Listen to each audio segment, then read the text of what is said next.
السلام علیکم ورحمت الله وبرکاته.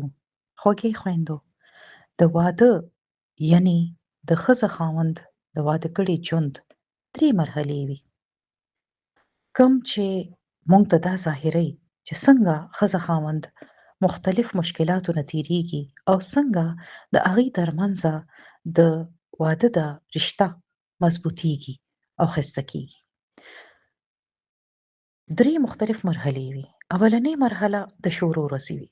تاسو ټولو ته پته ده ډېر ښایسته وخت وي، ښایسته سوچونه، ښایسته خبرې او ډېر د امن او د مینې محبت تعلق وي او یو بل په بنده ډېر ښایسته لګي. ښځې دپاره هر څه خاوند وي او خاوند وایي چې که ښځه ده نو دا ده او غټې جګړې په دې مرحله کې نه وي. خو د دې دا خیال وي چې دا مرحله به ټول عمر وي.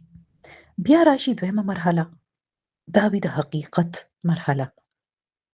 اوس هغه ښایست کې لږ کمی راشي. ښځه خاوند ته یو بل کمی، خامۍ ښکارېدل شروع شي. په وړې وړې خبرو جګړې شروع شي. د نورو خلکو هم پکې کردار رد شروع شي او دې مرحله کې دې ته لګي چې لکه اوس زما دا خاوند یا زما دا ښځه بدله شوه، دا هغه شان نه ده. حالانکې دې اوس امکه خلک دي خو اوس دې د حقیقت مرحلې ته وردننه شو او دې ته مسلې د دنیاوي او خپل تعلق کې پیښیږي. په دې موقع ضرورت دا دی چې دې مسایل حل کړي خو ډېر شي خلک مسایل حل کولو په ځای همدقلته ونښلي او بعضې خو پکې دا فیصله هم وکړي چې دا واده خو به مخکې همدقسې چلي او همدقسې مسلې به وي، دقه جنګ جګړې به وي، لهذا دا واده نشي چلېدی. بیا راځي درېیمه مرحله.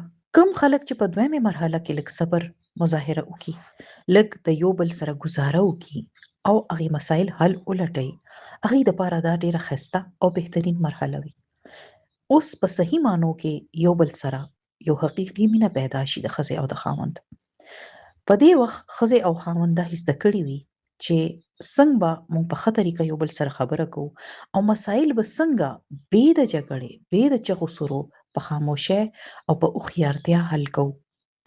یو بل په خوی دې پوه شوي وي او دې ته اوس پته وي چې دې بل باندې به زه دا خپله خبره څنګه ځایوم او دواړه ډېر په مینه د یو بل خبره مني او دا ډېر ښایسته د ژوند مرحله وي د واده کړې.